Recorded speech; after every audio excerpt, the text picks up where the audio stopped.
Hello, and welcome to this debate regarding the use of restraints and seclusions in individuals with developmental disabilities. My name is Caitlin Diller, and I will be the introducer for this debate. We have chosen to use an informal structure for this particular debate, and we will be discussing the pros and cons for using restraints and seclusions.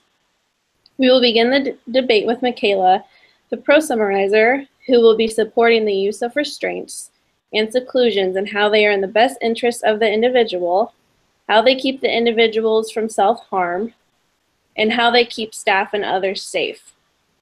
Rachel-Mae Curtis will be illustrating the three main points with visuals. Second, we will hear from Casey Kramer, the researcher, who will be discussing the current research that was found on the use of restraints and seclusions. Third, we will begin with the con side of the debate. We will hear from Abby Waterman, who will be discussing the use of least restrictive measures, and illustrations will be given by Rachel-Mae Curtis again. Fourth, Casey Kramer will then be discussing current research on least restrictive measures. And lastly, we will hear from the fielder, Rachel Marks, who will give frequently asked questions and touch base on any other specific points. We are now ready to begin our debate with Michaela, the pro summarizer. Thank you, Caitlin. As stated previously, my name is Michaela, and I will be supporting the use of restraints. There are three main points that I would like to make about this topic. The first point I will cover is the use of restraints is in the best interest of the individual. I first want to state that restraints should only be used when the crisis situation occurring cannot be managed with less intrusive means. According to MOSA, the use of restraints should be viewed as an extraordinary event and limited to recommended indications. Restraint requires a written order by the physician, and its use should immediately be discontinued when least restrictive means are feasible. Restraints are only in the best interest of the individual when all other methods of behavior modification have been attempted and proven unsuccessful. It is important to remember that all people should not be interested in the same manner. According to MUSA, the type of restraint or seclusion should be determined by the characteristics of the patient and what his or her best interests are. Before a restraint procedure is implemented, staff should take an in-depth look at what they want to accomplish by using a restraint and also how to eventually fade out the use of restraints from the client's care plan. There are instances where restraints are necessary, however, they should not be used without a thorough plan being in place. MOSA also stated that the guidelines should be developed in every psychiatric setting dealing with when to act and whether to administer restraint and the duration of restraint. Legal and regulatory controls need to be implemented to monitor the use or misuse of restraints. This must be tempered by acknowledgement of the need for added resources that ensure adequate staffing and training and appropriate use of these procedures to prevent violence. One of the most important things to remember is that the dignity and autonomy of our clients should always be considered when implementing a restraint. The basic dignity of patients who have been restrained should be protected, and they should be provided with regular personal hygiene, bathroom, exercise, nutritional, and fluid breaks. Patients who are restrained should be provided with a comfortable environment that supports and maintains human dignity. The second point I would like to make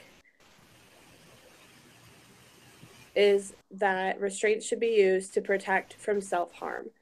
Occasionally, the clients we work with will engage in severe self-injurious behavior, SIB, or self-harm. In these instances, the primary goal should be safety of the client. According to Peterson, physical restraint is a widely used protective procedure, often implemented for a variety of reasons, including prevention of violence, self-injurious behavior, and injury. Restraint should not be used as a punishment for bad behavior, but should be used if safety of clients is at risk because of self-harm. As stated previously, restraints being used for this purpose should always be the least restrictive possible and be faded out quickly. It is also important to consider that not all self-harm needs to or should be managed by the use of restraint. Modulation of force is a term used to describe using the least amount of force necessary to manage a client in a restraint. For example, let's say a client engages in two types of self-harm: head banging on hard surfaces with enough force to make a sound, and hand biting with minor force that does not break the skin.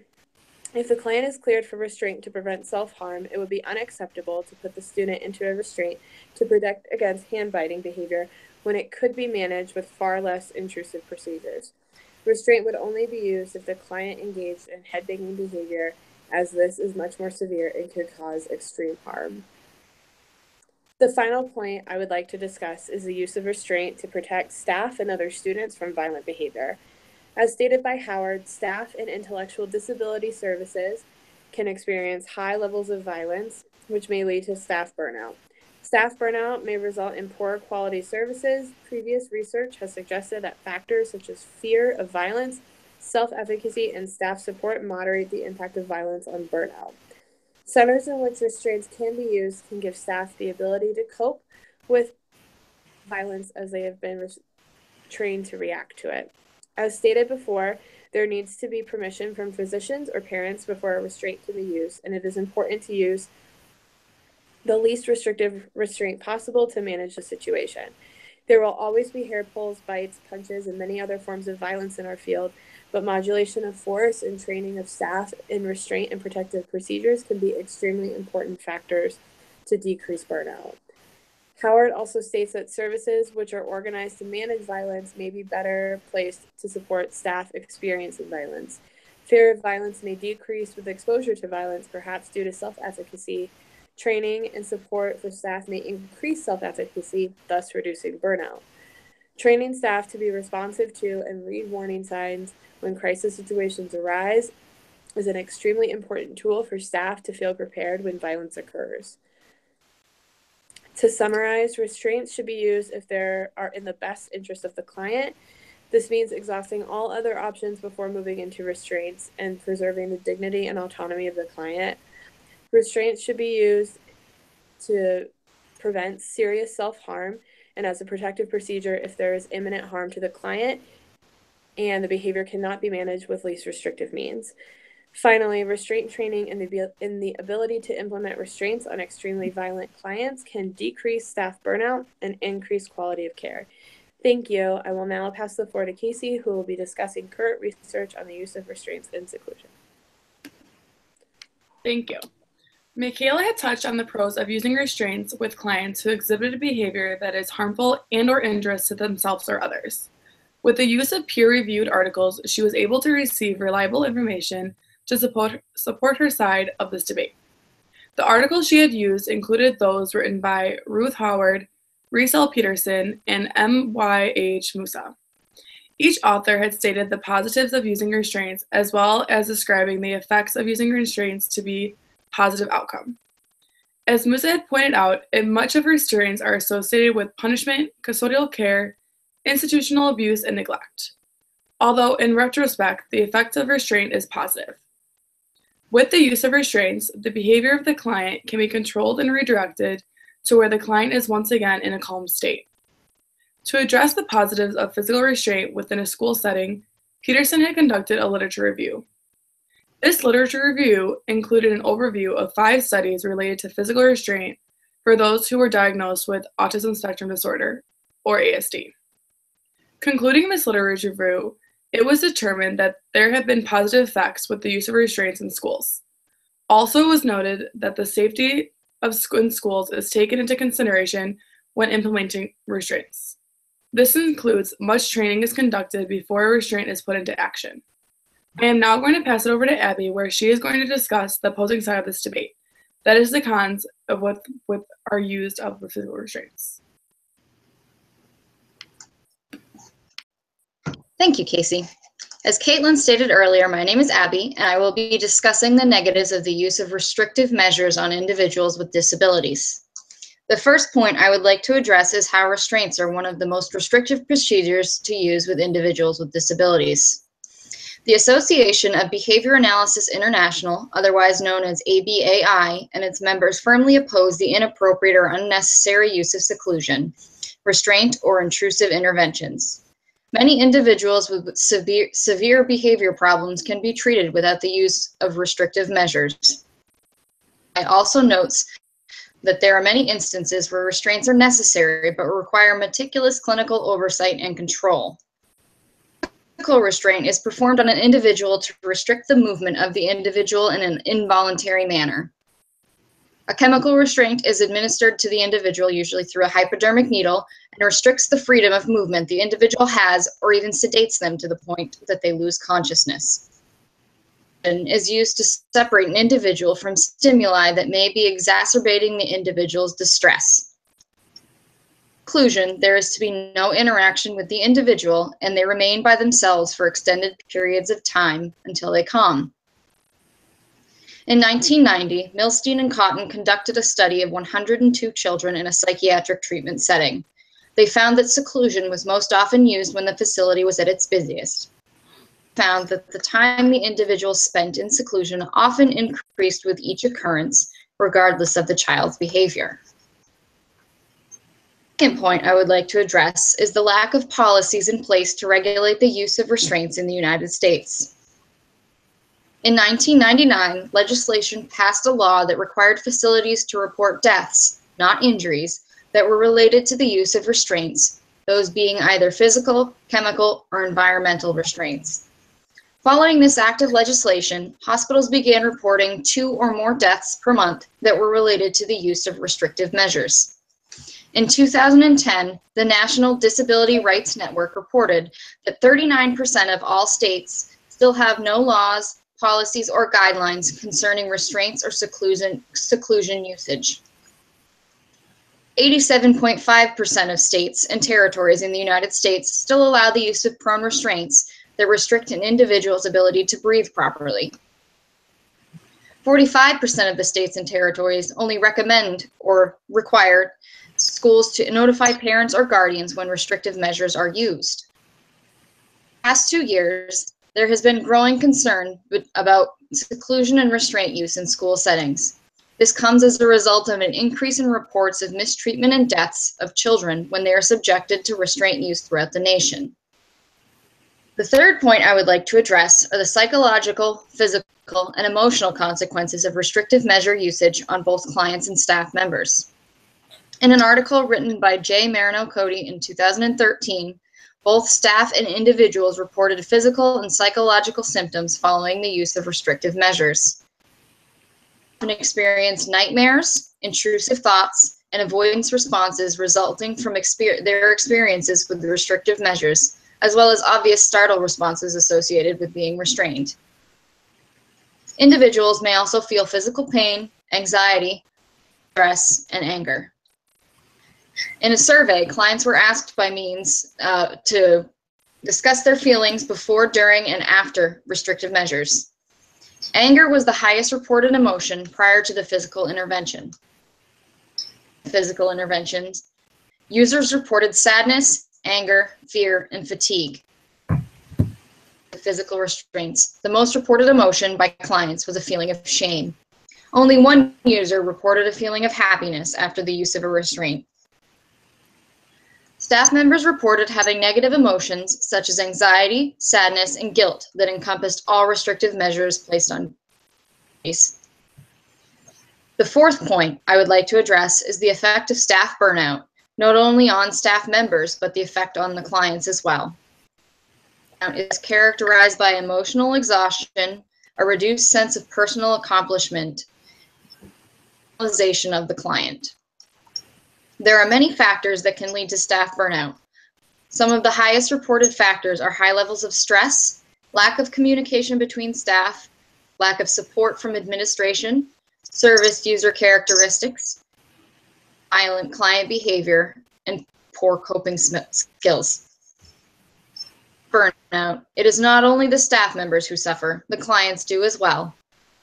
Counter-aggressive with the individuals, or they may stop paying attention to them entirely, resulting in neglect or harm coming to the individual because of lack of supervision. Even turn to illegal substances or excessive alcohol use in an attempt to cope with a difficult day after work. Administration and staff members can help reduce staff burnout by having team building exercises, trainings, and show their staff their appreciation. The simplest ways for administration to assist with the reduction of staff burnout is rotating their staff through different environments so staff members do not work with the same challenging client on a daily basis. Or encourage the use of breaks and mental health days. The final point I would like to address are the adverse effects of restrictive measures. On the slides provided, the top 7 causes of injury and death with the use of restrictive measures.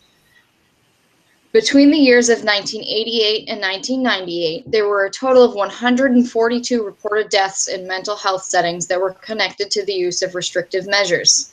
An inordinate number of these deaths were of young children. In 1998, the Joint Commission Accreditation of Healthcare Organizations, or JCAHO, reviewed a total of 20 restraint-related deaths and found that 40% of them were the result of asphyxiation. 60% of the deaths reported were caused by strangulation, cardiac arrest, and fire. It was reported that staff members placed an excessive amount of their body weight on the individual's back while they were in the prone position and used towels and sheets over the individual's face to protect staff from spitting and biting.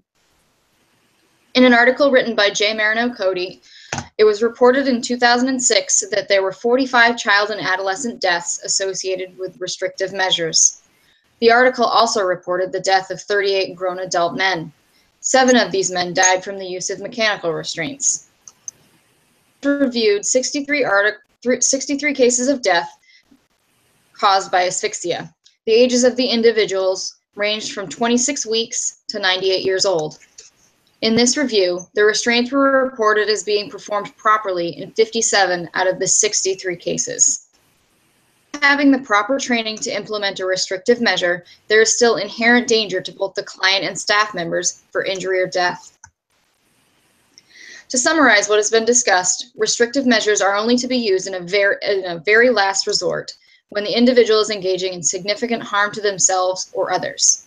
That being said, restraints should not be utilized by untrained staff members and require much oversight and control by the clinical team. The use of restrictive procedures is not regulated in all states and territories in the U.S. and must become regulated to safely implement these interventions. Restraints are traumatic to not only the individual, but staff members as well. They cause physical and emotional pain to all involved. Staff members become exhausted and become counter-aggressive to the client as a result. Restrictive measures are dangerous, even with the proper training. Thank you. I will send it to Casey for a review of the current research on the use of restrictive measures. Thanks, Abby. As we just heard, Abby discussed the cons of using physical restraints. Just as Michaela had done, Abby had also used peer-reviewed articles to support her stance on this topic. Some articles used were written by Vollmer, Westling, Howard, and Vilena. Vollmer had expressed that it is important for the use of least restrictive environments, while also noting the importance of informed consent, oversight, and monitoring. Restraints are used to help reduce self-harm and dangerous behaviors to others, although it has also been hypothesized that the use of these restraints have negative impact on the relationship between the client and the professional. Westling, Trader, Smith, and Marshall of the study of 2010 produced to see how the restraints were perceived by both professionals and clients. After the intervention was completed, it was reported those involved with the restraints, both clients and professionals, do indeed experience negative emotions when the restrictive method is implemented. Finally, another important topic Abby had touched on was the effects of being burnt out. With burnout, it may result to lower quality service given by the staff. Howard, Rose, and Levinson of the study of 2009 determined if there are higher levels of violence associated with higher levels of fear, violence, and burnout. Specifically, does the lack of staff support and self-efficiency affect burnout, or does the moderate staff support and self-efficiency help the relationship between violence and burnout? After surveying a total of 83 care staff, it was determined that burnout was correlated with staff support. In conclusion, it was determined that the hypothesis was supported. Fear will be reduced in the staff for those who are exposed to violence often. Overall, there are multiple cons that are just and the reason why physical restraints are used with clients. Next, I will pass it over to Rachel, where she will be discussing the final thoughts and questions. Thank you, Casey.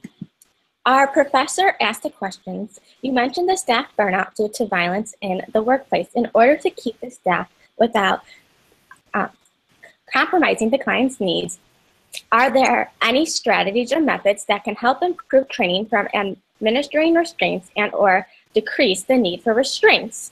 Caitlin will be answering the question. I think it's important to be able to observe the triggers that might occur before behavior escalates.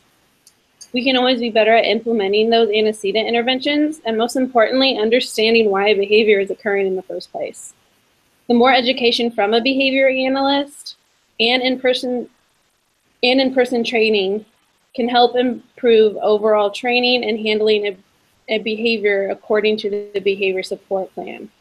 The more comfortable a therapist is in implementing the behavior support plan, the better support can be given without having to use restraints. If a restraint is absolutely needed, ongoing training should be provided with competency checks. A coach should also be called if the use of restraint is needed to provide the support and to have a witness to back up any questions or concerns that might come from parents. Thank you, Caitlin. The second question our professor asked was regarding the 3 types of restraint: environmental, physical, and chemical. Which restraints, if used appropriately, are typically the safest and bring about positive results in the least intrusive manner? Abby and Michaela will be answering this question. Thank you. Each of these types of restraints, chemical, physical, or environmental, are considered invasive. In my personal experience, the most traumatic responses I have seen have been from the use of chemical restraints. The person is aware of everything going on around them, but have little to no control over their body. Chemical restraints also require accurate measurement of the substance. If given too little, it has no effect. The result can be drastic and can even cause death. With physical restraints, the staff is implementing a restrictive measure that may cause harm to the individual, but if implemented appropriately, it does not always result negatively. Individuals can understand why the restraint was used. They are able to debrief with staff following and can speak about their feelings. Mental restraints or seclusion removes all stimuli from the individual in hopes of calming the individual. It may teach the individual to self-soothe, but is it an ethical practice? In my experience with seclusion, not the least restrictive practice. It separates the individual from their peers and may even cause shame. It is also dependent on the type of room the individual is placed in when discussing the individual's safety. If a safer option must be chosen, seclusion may be the better practice, as it is less intrusive to the individual. It can often be seen simply as a timeout. Thank you, Abby. I also believe that environmental restraints are the safest and bring about the most positive results. If the child can be safely monitored from outside the room and they do not have the potential to engage in severe self-harm, then this is most likely the best restraint to use, as there are no hands or chemicals being put on the client. I agree with Abby that chemical restraints are the most traumatic for the client. However, I have never been in a personal experience with a chemical restraint. I cannot imagine what it would be like to not be in control of your own body. Thank you. The third question our professor asked is, have any of you discussed restraints with other professionals, been trained to use restraints, or heard about the inappropriate or appropriate use of restraints in your past or current work environment? Rachel-Mae will be answering this question. Thank you. Many of us spoke together to compare our past experiences and our workplace procedures. Many people in our debate group have been trained on various restraint procedures. One group member has been trained in safe crisis management. Another has been trained in CALM, which was started by the New England Center for Children. One of our group members have heard of many different instances of restraints being used inappropriately in her workplace. Often, staff members become burnt out and act in a counterproductive or counter-aggressive manner. Staff feel that restraints are used to put the individual in their place, not for safety. So it's more of a punishment or to get them out of the way. There's been experience with staff members that focus on reducing the number of restraints used monthly to assist with this problem. Another also has staff who provide supervision in the appropriate use of restraints. One of our group members has a retraining that they're required to do every 6 months. And if a staff member uses a restraint or is observed giving a restraint in an inappropriate way, they are removed from the service and they must go through retraining again. My situation, my workplace is a little bit different. I work in early education with infants through kindergarten. It's neurotypical students, so general ed population. In the state of Indiana, there are licensing and state requirements for restraints, seclusion. In early childhood centers that are licensed, the use of any type of restraint, even holding with your arms to restrain a child, is not permitted. The use of timeout is also considered a seclusion. So in the state of Indiana, if as a teacher you send a child to a timeout chair or a timeout area, and maybe another teacher observes you, or a parent walking by even thinks that you're using the like a timeout system, they can report you to the state, so they can easily call a number, report it, and in that case, state agencies come out, they interview the director, they interview the teachers.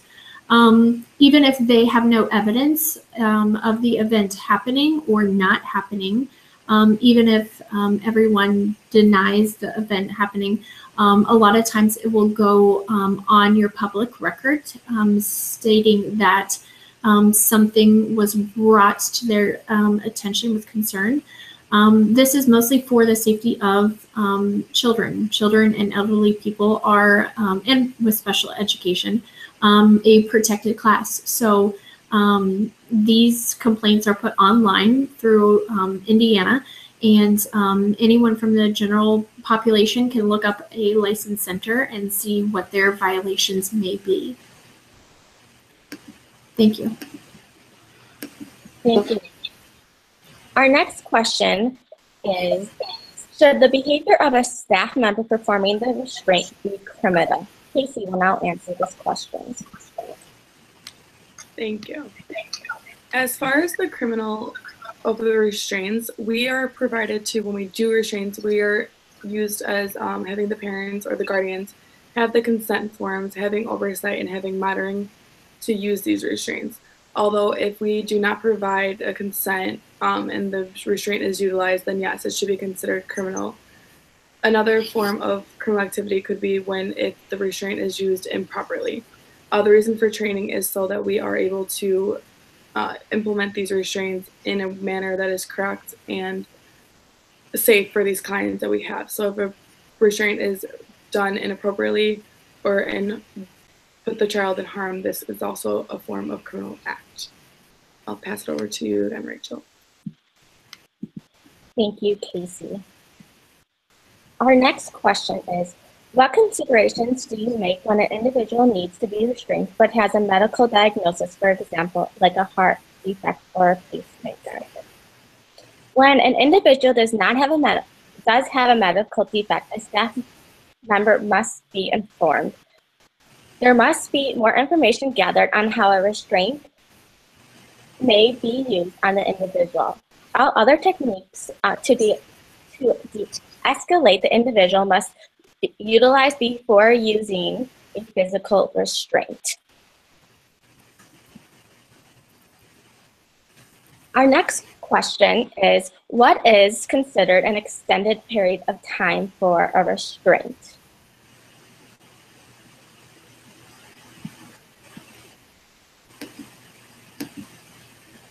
For the extended period of time, it depends on the restraint in an individual for, they say, for no more than 30 minutes. Staff members must release at 29 minutes and 59 seconds. For the individual if the individual continues to be physically aggressive, the staff will reinitiate. I think that this is a relatively appropriate practice because when an individual is in a restraint for an extended period of time, the risk of significant harm or even death increases. I will pass it back to Caitlin to close out our debate.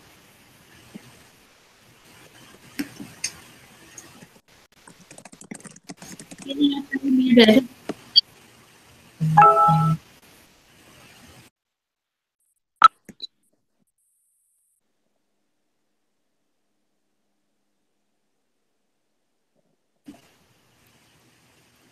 I will go ahead and close out our debates.